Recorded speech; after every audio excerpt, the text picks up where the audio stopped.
Latest updates में आपका स्वागत है। सोना सदियों से ये सिर्फ एक धातु नहीं बल्कि दौलत और सुरक्षा का सबसे बड़ा प्रतीक रहा है।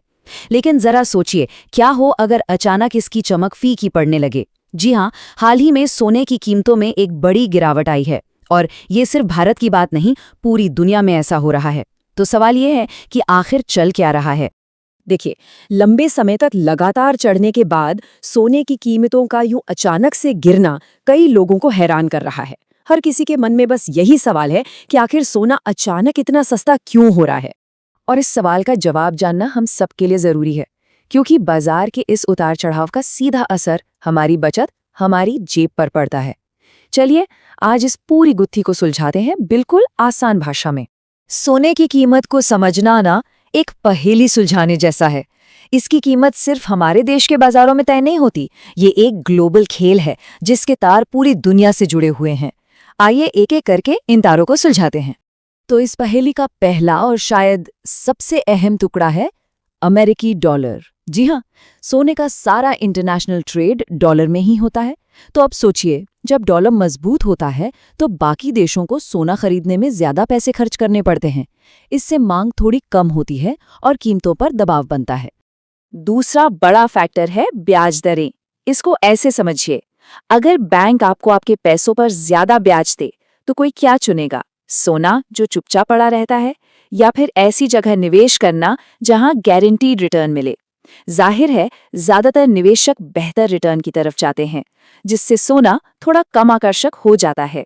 लेकिन कहानी में एक ट्विस्ट भी है, और वो है महंगाई। जब बाजार में चीजें महंगी होने लगती हैं तो हमारे पैसे की कीमत घट जाती है।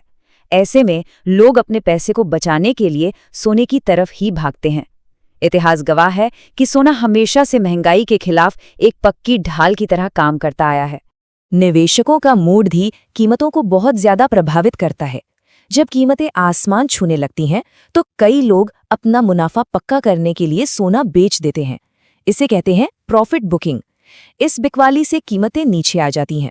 वहीं जब दुनिया में कोई आर्थिक संकट का माहौल होता है तो यही सोना सेफ हेवन यानी सबसे सुरक्षित पनाहगाह बन जाता है और लोग इसे खरीदने लगते हैं, जिससे कीमतें बढ़ जाती हैं। और हाँ, इस खेल में एक बहुत बड़ा खिलाड़ी भी है जिसे हम अक्सर भूल जाते हैं। वो है दुनिया भर के सेंट्रल बैंक। ये बैंक अपने देश के लिए बहुत बड़ी मात्रा में सोना खरीदते हैं, और जब ये खरीदारी करते हैं तो सोने की कीमतों को एक जबरदस्त सपोर्ट मिलता है। तो संक्षेप में कहें तो डॉलर की चाल, ब्याज दरें, महंगाई का हाल, दुनिया की आर्थिक सेहत, निवेशकों का मूड, सेंट्रल बैंकों की खरीदारी और दुनिया में होने वाली बड़ी घटनाएं, ये सब मिलकर ही सोने की कीमत की पहेली को पूरा करते हैं। चलिए अब बाजार की इन बड़ी बातों से हटकर थोड़ी प्रैक्टिकल बात करते हैं। जब कोई सोना खरीदने जाता है तो असल में क्या खरीद रहा होता है? ये कैरेट का क्या मतलब है? आइए इसे भी समझ लेते हैं। देखिए, सोने की शुद्धता को कैरेट में मापा जाता है। 24 कैरेट का मतलब है सबसे शुद्ध सोना, यानी 99.9% प्योर। ये निवेश के लिए बेहतरीन है, जैसे कि सिक्के या बिस्किट, लेकिन ये बहुत नरम होता है। गहनों के लिए 22 कैरेट सोना इस्तेमाल होता है, जिसमें 91.6% सोना होता है और ये कहीं ज्यादा मजबूत होता है। और 18 कैरेट, जिसमें 75% सोना होता है, सबसे मजबूत माना जाता है और इसे रोज पहनने वाले या हीरे जड़े गहनों में इस्तेमाल किया जाता है। भारत में आप देखेंगे कि ज्यादातर पारंपरिक गहने 22 कैरेट सोने में ही बनते हैं। इसकी सीधी सी वजह है कि इसमें शुद्धता भी अच्छी खासी होती है और ये इतना मजबूत भी होता है कि कारीगर इस पर खूबसूरत डिजाइन बना सकें और ये जल्दी टूटे भी नहीं। सोने की बात तो बहुत हो गई, लेकिन चांदी को भी नजरअंदाज नहीं किया जा सकता। चांदी भी एक बहुत ही महत्वपूर्ण धातु है और इसकी अपनी एक अलग कहानी है। सोने और चांदी में एक बहुत बड़ा फर्क है। सोना देखिए मुख्य रूप से एक इन्वेस्टमेंट है, एक सुरक्षित ठिकाना, लेकिन चांदी का इस्तेमाल इन्वेस्टमेंट के साथ साथ इंडस्ट्री में भी बहुत ज्यादा होता है।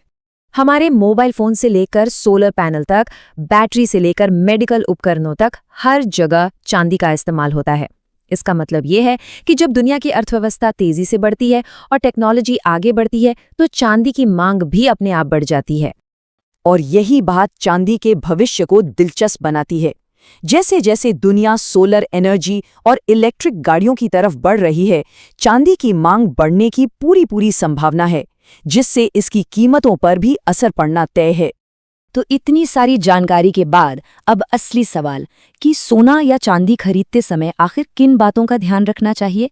आइए एक स्मार्ट खरीदार की गाइड पर नजर डालते हैं। बस 4 आसान नियम हैं। पहला, एक साथ सारा पैसा न लगाएं, धीरे धीरे और नियमित तौर पर खरीदें। दूसरा, हमेशा हॉलमार्क देखकर ही खरीदें, यह शुद्धता की गारंटी है। तीसरा, पक्का बिल जरूर लें, ये बेचने के समय बहुत काम आता है। और चौथा, सिर्फ सोने का अभाव न देखें, मेकिंग चार्ज और जीएसटी जैसी अतिरिक्त लागतों को भी जरूर समझें। ये समझना जरूरी है कि जो कीमत हमें दिखाई जाती है, असल में हमें उससे ज्यादा चुकाना पड़ता है। सोने की कीमत के ऊपर मेकिंग चार्ज लगता है और फिर उस पूरी रकम पर 3% जीएसटी भी लगता है। इसलिए खरीदारी से पहले अपनी पूरी कैलकुलेशन करना बहुत जरूरी है। तो आखिर में एक सवाल आपके लिए, इस लगातार बदलती दुनिया में जहां हर रोज कुछ नया हो रहा है, क्या सोना आज भी सबसे सुरक्षित निवेश है या फिर ये भी किसी दूसरे निवेश की तरह एक दांव ही है? इस पर सोचने की जरूरत है। इस पूरे मसले को हमारे साथ समझने के लिए आपका बहुत बहुत शुक्रिया। उम्मीद है कि इस जानकारी से सोने और चांदी के बाजार को देखने का आपका नजरिया और भी साफ हुआ होगा। अगर आपको हमारी यह कोशिश पसंद आई तो ऐसे ही और विषयों को आसानी से समझने के लिए हमारे चैनल को सब्सक्राइब करके हमारा साथ जरूर दें। धन्यवाद।